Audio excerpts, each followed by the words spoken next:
Hello friends, welcome back to our channel Telugu trade market అంటారు. ఈరోజు ఈ వీడియోలో అయితే చాలా రోజుల నుంచి ఎదురు చూస్తున్న మన గ్రో సంబంధించిన ఐపీఓ అయితే మార్కెట్లోకి అయితే రాబోతుందండి. దీనికి సంబంధించిన డీటెయిల్స్ అయితే ఈ వీడియోలో అయితే ఎక్స్ప్లెయిన్ చేస్తాను. ఈ కంటెంట్ కనుక మీకు యూస్ఫుల్గా ఉంటే నా ఛానల్ అయితే సబ్స్క్రైబ్ చేసుకోండి. అలాగే వీడియో నచ్చితే లైక్ చేయండి, షేర్ చేయండి. చూడండి, గ్రో యాప్ అయితే మ్యాక్స్ తెలుసు కదా. స్టాక్ మార్కెట్లో ఉన్న ప్రతి ఒక్కరు కూడా ఈ యాప్ గురించి అయితే తెలిసే ఉంటుంది. సో ఇది వచ్చేసి మనకు ఒక డీమ్యాట్ అకౌంట్ లాంటిది కదా. బ్రోకర్, మనకు స్టాక్ మార్కెట్లో దీన్ని బ్రోకర్స్ అంటాం కదా. సో మనం ఈ గ్రో యాప్లోనే ట్రేడింగ్ చేసుకోవచ్చు, స్టాక్స్లో ఇన్వెస్ట్మెంట్ చేసుకోవచ్చు, మ్యూచువల్ ఫండ్స్లో కానీ అన్నిట్లో కానీ మనం ఈ యాప్లో లాగిన్ అయ్యి మనమైతే ఇన్వెస్ట్మెంట్ అయితే చేసుకోవచ్చు. మ్యాక్స్ అయితే దీని గురించి అయితే అందరికైతే తెలిసే ఉంటుంది. సో ఇది వచ్చేసి మనకైతే 2016లో అయితే దీన్ని అయితే స్థాపించడం జరిగింది. దీనికి ప్రస్తుతానికి వచ్చేసి ఎండీ వచ్చేసి లలిత్ కేస్టే అని చెప్పేసి ఎండీగా ఉండడం జరిగింది. దీని పేరెంట్ ఆర్గనైజేషన్ డిఫరెంట్ అండి. బిలియన్ బ్రెయిన్స్ గ్యారేజ్ వెంచర్స్ అని చెప్పేసి యాక్చువల్గా దీని పేరెంట్ ఆర్గనైజేషన్ ఇది. సో ఇది వచ్చేసి మనకు తెలుసు కదా, ఇన్వెస్ట్మెంట్ ప్లాట్ఫామ్ అన్నమాట. సో మీకు డైరెక్ట్గా చెప్పాలంటే చెప్పాడు కదా, investment in stocks, trade, option trading, అన్నీ కూడా డెరివేటివ్స్, గోల్డ్లో కానీ, బాండ్స్లో కానీ, మ్యూచువల్ ఫండ్స్లో కానీ, సిల్వర్లో కానీ మీరు ఎందులో ఇన్వెస్ట్ చేయాలనుకున్నా కూడా ఈ యాప్ లాగిన్ అయ్యి మీరు ఈ యాప్లో డీమాట్ అకౌంట్ ఓపెన్ చేసి దీంట్లోనైతే మీరైతే ఇన్వెస్ట్మెంట్ అయితే చేసుకోవచ్చు. మరి ఇది ఎప్పుడు ఓపెన్ అవుతుంది, ఏంది ఐపీఓ అంటే చూడండి, ఇది మనకి నవంబర్ 4th అయితే ఓపెన్ అవుతుంది, నవంబర్ 7th అయితే క్లోజ్ అవుతుంది. మనకి మినిమం ఇన్వెస్ట్మెంట్ వచ్చేసి 14,250 రూపీస్. లాట్ సైజ్ వచ్చేసి 150 షేర్స్ అన్నమాట. అంటే ఒక లాట్ కొంటే మనకి 150 షేర్స్ అయితే వస్తాయి. ప్రైస్ రేంజ్ వచ్చేసి మనకు 95 to 100 రూపీస్ ఉంది. నేను మొత్తం టోటల్ ఇష్యూ సైజ్ వచ్చేసి 6,632 కోట్లు అయితే మొత్తం ఇష్యూ కింద చేస్తున్నారు. అలాట్మెంట్ డేట్ వచ్చేసి మనకు నవంబర్ 10th. నవంబర్ 11th రోజున మనకు అమౌంట్ అయితే రీఫండ్ వస్తుంది అలాట్మెంట్ కానోళ్ళకి. లిస్టింగ్ వచ్చేసి నవంబర్ 12th అయితే మనకి ఎన్ఎస్సి అండ్ బిఎస్సిలో అయితే లిస్ట్ అవుతుంది. ఇది చూడండి, ఇది fresh capital come offer letter, offer for sale కింద దీన్ని అయితే తీసుకొచ్చున్నారు. చూడండి, ఇది మొత్తం ఇన్వెస్ట్మెంట్ వచ్చేసి మనకి 6,632 కోట్లు కదా. ఇందులో మనకి ఫ్రెష్ వచ్చేసి ఓన్లీ 1,060 కోట్లు అన్నమాట. సో సైజ్ వచ్చేసి చూడండి, షేర్స్ వచ్చేసి మనకి 10,60,00,000 షేర్స్ అయితే మనకు ఉన్నాయి కదా. ఇక్కడ ఫేస్ వాల్యూ వచ్చేసి 2 రూపీస్ ఉంది. ఆఫర్ ఫర్ సేల్ అంటే 5,572 కోట్లు. సో ఈ అమౌంట్ అనేది మొత్తం ఇన్వెస్టర్స్కి, ప్రమోటర్స్కి వెళ్ళిపోతుంది అనమాట. ఓన్లీ మనకి 1000 కోట్లు ఏదైతే ఉందో ఇది మాత్రమే కంపెనీకి అనేది వెళ్ళిపోతుంది. సో ఈ ఆఫర్ ఫర్ సేల్ కింద వచ్చిన 5,000 కోట్లు అనేది ప్రమోటర్స్కి అయితే వెళ్ళిపోతుంది. సో చూడండి, ఇక్కడ క్యూఐబీస్కి 75%, ఎన్ఎన్ఐసి 15%. సో మనలాంటి చిన్న రీటైల్ ఇన్వెస్టర్స్ ఓన్లీ ఇది 10% మాత్రమే ఇస్తున్నారు అనమాట. అంటే మనకి అలాట్మెంట్ వచ్చేసే ఛాన్సెస్ అయితే తక్కువగానే ఉన్నాయని చెప్పుకోవచ్చు. సో చూడండి, పర్పస్ వచ్చేసి ఫస్ట్ పాయింట్ వచ్చేసి మీకు చూడండి, క్లౌడ్ ఇన్ఫ్రాస్ట్రక్చర్ కోసమే వీళ్ళు 152 కోట్లు అయితే ఖర్చు పెట్టబోతున్నారు. అలాగే బ్రాండ్ ప్రమోటింగ్ కోసం, మార్కెటింగ్ యాక్టివిటీస్ కోసం వీళ్ళు 225 క్రోర్స్ అయితే ఖర్చు పెట్టబోతున్నారు.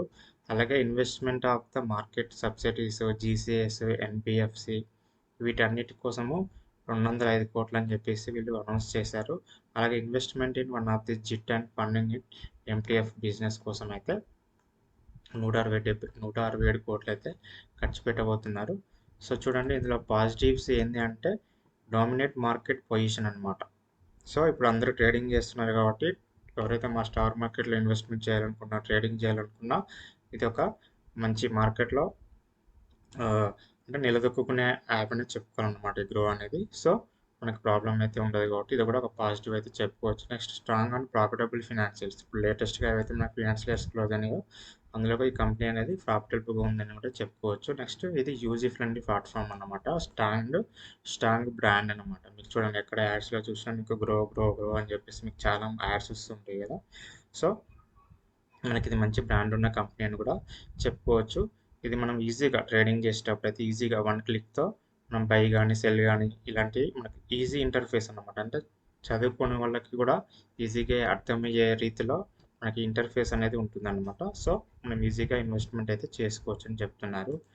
నెగటివ్స్ ఏంటంటే ఇది హై వాల్యుయేషన్ అనమాట. హై వాల్యుయేషన్ రిస్క్ ఉందన్నమాట. ప్రీమియం ఇప్పుడు మనకి ఏదైతే ప్రైజెస్ ఉన్నాయో ఇవన్నీ కూడా హై వాల్యుయేషన్తో రిస్క్తో కూడుకున్నాయి అని చెప్పేసి మనం అనుకోవచ్చు. Next, regulatory uncertainty. అంటే ఇప్పుడు మనకు సేబీ సేబీ అనేది మనకి ఎప్పటికప్పుడు రూల్స్ అనేది మారుస్తుంది కదా! దీనివల్ల చాలామంది స్టాక్ మార్కెట్‌లో ఇన్వెస్ట్‌మెంట్ చేయకుండా వాళ్ళు బయటికెళ్ళిపోతున్నారు. సో, అలాంటప్పుడు వీళ్ళకి ఇన్వెస్ట్‌మెంట్ వచ్చేది ఎట్లా? చార్జెస్ రూపంలో కదా! మనం ఇన్వెస్ట్‌మెంట్ చేసాము, లేదంటే ఒక ట్రేడింగ్ చేసామంటే మనకి వీళ్ళు చార్జెస్ అనేది తీసుకుంటారు కదా! సో, ఇన్వెస్ట్‌మెంటర్స్ తగ్గాయనుకోండి, అలాంటప్పుడు దీని బిజినెస్ కూడా పడిపోయే ఛాన్స్ ఉంటది. సో, అదొకటి నెగెటివ్ కింద చెప్పుకోవచ్చు. Next depends on market sentiment. మీకు అదే చెప్పాను. మార్కెట్ సెంటిమెంట్‌ని బట్టి ఒకవేళ 1,00,000 మంది ట్రేడ్ చేశారనుకోండి, నెక్స్ట్ 100 మంది చేయొచ్చు.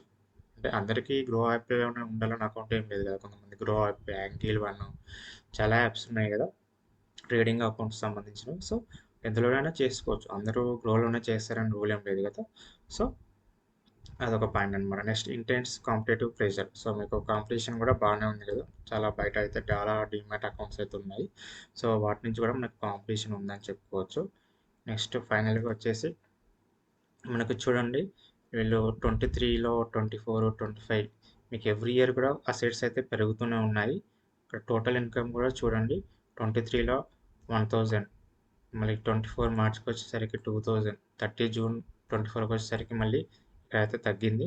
మళ్ళీ ఇక్కడ చూడండి మార్చ్ 25కి వచ్చేసరికి 4000, లాస్ట్ 30 జూన్ 2020 లాస్ట్ ఫినాన్షియల్ అయితే 948 కోట్లు అయితే ఇన్కమ్ అయితే జనరేట్ చేశారు. ప్రాఫిట్ ఆఫ్టర్ ట్యాక్స్ వచ్చేసి చూడండి 2023లో 457 కోట్లు. సో, అక్కడ 2024 మార్చ్‌లో అయితే లాస్ వచ్చింది. తర్వాత మళ్ళీ ప్రాఫిట్‌లో ఉన్న లాస్ట్ 3 క్వార్టర్స్‌లో అయితే ప్రాఫిట్స్‌లో ఉన్నారని చెప్పుకోవచ్చు.